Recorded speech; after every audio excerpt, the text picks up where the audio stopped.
last time, and you will accept this model. When you accept this in Mesh Mixer, it will make this model. And when it's made, you will be able to export it. It'll show you this object. It'll also have your original object right there.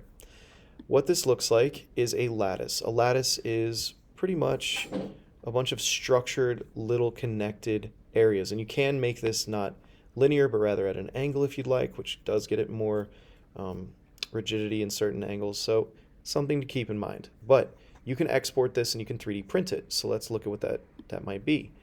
So we will minimize this and we will go into our 3D printer. Now I've made you a file. This is Bambu Studio. Just for the sake of argument, I should show you this first. You want to be in the prepare section.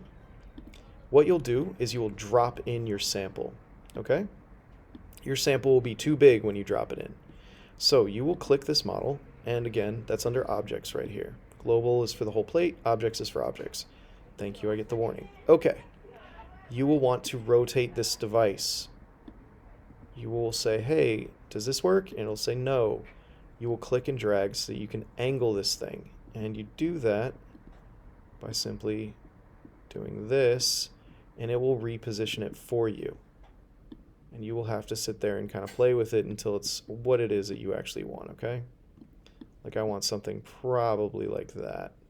So it's at an angle, and it probably even has to be more extreme than this so that it'll fit on there. So we'll keep going, and that's probably good. So we'll go into rotate again, and I'm just going to angle it slightly more. I think we have more bed clearance that way. Yeah, that might work. So once this is here, I want you to go into the global commands. You want to click support. You want to click tree support. We're going to be using two different materials for this support. When you get ready to 3D print, I will be there to help you, but this is where we're going to just pause for now and just see if we can slice this. So it's going to process it. Like I said before, we are going to print it out of two different materials. One will be polyvinyl acetate because all of these little gaps in the sort of in-between spaces, we will need that to be removable without you having to go and pick through it because there are tiny little spaces in between that you won't be able to reach.